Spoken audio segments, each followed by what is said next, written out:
My fiancée said, "You'll never find anyone better than me," when I told her I was unhappy. I said, "Probably not."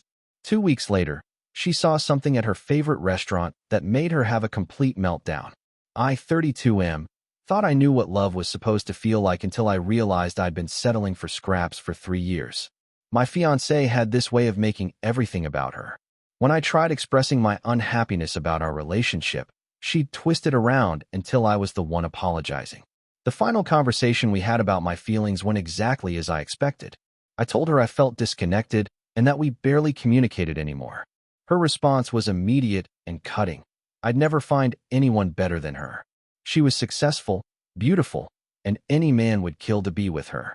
I looked at her sitting across from me in our apartment, designer clothes perfectly arranged, makeup flawless even at home, and realized she was probably right. I told her so. She smiled like she'd won something. That night, I made a decision that surprised even me. I wasn't going to argue anymore. I wasn't going to try to fix what was clearly broken. Instead, I was going to become the kind of person who deserved better. The next morning, I started making changes. Small ones at first. I rejoined the gym I'd quit when we moved in together. She used to complain about the time it took away from her. I signed up for the photography class I'd mentioned wanting to take for months. She'd always found reasons why it was impractical. She barely noticed the changes initially. She was too busy with her social media presence and her job at the marketing firm. Our conversations became even more superficial, but I found myself caring less about her opinions on everything I did. 2 weeks into my personal renovation project, something interesting happened at the gym. I'd been pushing myself harder than usual when this woman approached me about my form on the bench press. She was a personal trainer there, and she offered some genuinely helpful advice. We started talking about fitness goals, then books, then photography when she noticed my camera bag. She was different from my fiancé in every way that mattered. Where my fiancé demanded attention, this woman earned it through genuine interest in others. Where my fiancé spoke in complaints and criticisms, this woman asked thoughtful questions and actually listened to the answers.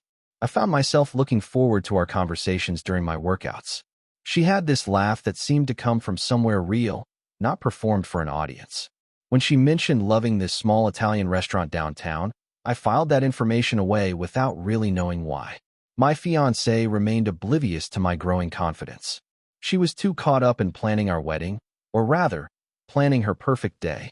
Every decision was about what would photograph well, what would impress her friends, what would showcase her taste. My preferences never entered the equation. The breaking point came on a Thursday evening. I'd gotten home from the gym energized and genuinely happy for the first time in months. My fiancée was on the couch, scrolling through her phone as usual. She looked up long enough to comment that all this gym time was making me cocky and that I should remember who was doing me the favor in this relationship. Something inside me shifted permanently in that moment. I realized I'd been grateful for crumbs when I deserved the whole meal. I told her we needed to talk about our engagement. She barely looked up from her phone, dismissing my concerns with her usual arsenal of put-downs and reminders of my inadequacy. According to her, I was lucky she'd said yes when I proposed. I wasn't exactly a catch, average job, average looks, average everything. She was settling for me, and I should appreciate her sacrifice. I listened to her tear me down with the detached curiosity of someone watching a nature documentary about toxic behavior. When she finished, I simply told her I was done. The engagement was off. Her reaction was immediate and dramatic. She accused me of having an affair, of being manipulated by my friends, of having a midlife crisis. She threatened to tell everyone how I'd humiliated her, how I'd wasted 3 years of her prime dating time. She promised to make my life miserable. I felt nothing but relief. Moving out took 2 days. I'd been paying most of the rent anyway, so finding my own place wasn't difficult. She alternated between begging me to reconsider and promising to destroy my reputation. I remained calm throughout the process, which seemed to infuriate her more than any argument would have. The personal trainer from the gym, I'll call her Sarah since she deserves a name even if I can't use her real one, had become a genuine friend during this process. She never pushed for more than friendship, but she was there when I needed someone to remind me that normal relationships didn't involve constant criticism and manipulation. Sarah mentioned she was planning to try that Italian restaurant she'd told me about. It was her birthday weekend, and she wanted to celebrate somewhere special. She invited me to join her, purely as friends, but I could tell there was something more in her eyes. I said yes. The restaurant was perfect, intimate without being pretentious, the kind of place where conversation flowed naturally. Sarah looked beautiful, but more importantly, she looked happy. We talked about everything and nothing, laughed until our faces hurt, and I realized this was what I'd been missing. This ease, this genuine connection, this feeling of being with someone who actually enjoyed my company. Halfway through dinner, Sarah reached across the table and took my hand. She told me she was glad I'd figured out what I deserved. The way she looked at me made me understand that my ex-fiancé had been wrong about everything, especially about me never finding anyone better. We were sharing dessert when I saw her. My ex-fiancé stood in the restaurant's doorway with two of her friends, dressed to the nines as always. She was scanning the room with that entitled expression she wore when she expected to be seated immediately, regardless of reservations. Her eyes found mine across the restaurant, then moved to Sarah, then back to me. I watched her face cycle through confusion, recognition, and something that looked like panic. Sarah noticed my distraction and turned to see what I was looking at. I explained quietly that my ex had just walked in. Sarah squeezed my hand and suggested we should probably leave soon anyway. But my ex-fiancé had other plans. She marched over to our table, her friends trailing behind looking uncomfortable. She demanded to know who Sarah was and how long I'd been cheating on her. Her voice was loud enough to attract attention from nearby tables. Sarah remained remarkably calm, introducing herself politely and mentioning that she'd met me after my engagement had ended. She was kind but firm, making it clear she had no intention of being drawn into drama. My ex-fiancé's composure cracked completely. She started listing all my failures as a partner, all the ways Sarah would be disappointed once she got to know the real me. She was making a scene that would have mortified me 3 weeks ago, but now I just felt embarrassed for her. The restaurant manager appeared, clearly uncomfortable with the situation. My ex-fiancé tried to charm her way out of consequences, but the damage was done. Other diners were staring, and her friends were pulling her toward the door. Before leaving, she turned back to me with tears of rage in her eyes. She told me I'd made the biggest mistake of my life, and that I'd come crawling back within a month. She promised Sarah would see through whatever act I was putting on and realize what a loser she was dating. Sarah waited until they were gone before speaking. She told me she was sorry I'd had to deal with that, but she was also glad she'd seen it. Now she understood why I'd seemed so surprised by basic kindness and respect. She asked if I was okay. I was more than okay. Watching my ex-fiancé's meltdown had crystallized something important for me. I'd spent 3 years walking on eggshells around someone who brought out the worst in herself and tried to convince me it was my fault. Sarah brought out something better in both of us. Update 1. The fallout from the restaurant incident was swift and revealing. My ex-fiancé spent the weekend posting cryptic social media messages about betrayal and fake people. Her friends started reaching out to me, ostensibly to check on my well-being, but really to gather information for her. I ignored most of the attempts at contact, but one conversation was worth having. Her best friend called to tell me my ex was struggling with the breakup and that maybe I should consider couples therapy. When I declined, she admitted that she'd never seen my ex as happy as she pretended to be during our relationship. She'd been hoping I'd be the one to finally make her friend genuinely content, but she was starting to realize the problem wasn't with the men my ex dated. Sarah and I continued seeing each other, taking things slowly but honestly. She never asked me to rush into anything or demanded constant reassurance about my feelings. The contrast with my previous relationship was stark and refreshing. My ex-fiancé, meanwhile, seemed determined to prove she was better off without me. She started dating again immediately, posting photos with different men every weekend. Each post felt like a performance designed to make me jealous, but I felt nothing except relief that someone else was dealing with her need for constant validation. Update 2. 3 months later, I ran into my ex-fiancé at a coffee shop near my office. She looked different, tired, despite the professional makeup and expensive outfit. She approached my table and asked if we could talk.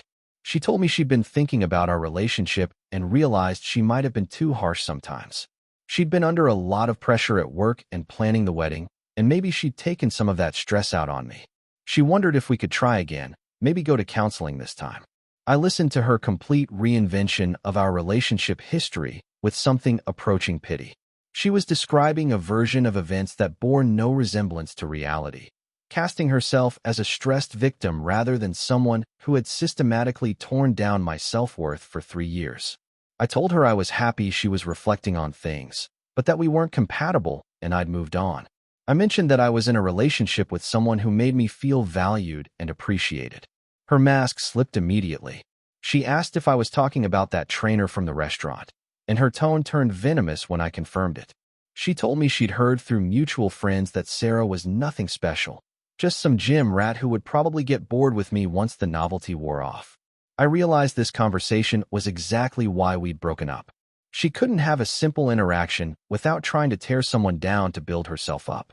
I wished her well and left. Update 3. 6 months after our breakup, Sarah and I moved in together. It was a decision we made carefully, both of us having learned from previous mistakes about rushing into major commitments.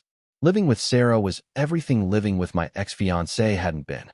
We shared household responsibilities without keeping score. We supported each other's individual interests and goals. When we disagreed about something, we talked it through like adults instead of engaging in manipulation and guilt trips. My ex-fiancée got engaged to someone new around the same time. I heard about it through social media, where she posted extensively about finding her real soulmate and how grateful she was to have dodged a bullet with me. The irony wasn't lost on me that she was using our failed relationship to build up her new one, just like she'd used previous failed relationships to justify why I should be grateful for her. I genuinely hoped she'd found happiness, but I suspected she was repeating the same patterns with someone new. Some people learn from their mistakes, and others just find new people to make the same mistakes with. Final update. A year later, Sarah and I got engaged. It was nothing like my previous engagement. No drama, no demands for expensive rings or elaborate proposals. We talked about marriage like adults, decided we wanted to build a life together, and made it official. My ex-fiancée's second engagement had ended after 4 months. I heard about it through mutual friends who mentioned she'd been posting about how hard it was to find genuine people in the dating world. The pattern was familiar. Blame everyone else. Never examine your own behavior.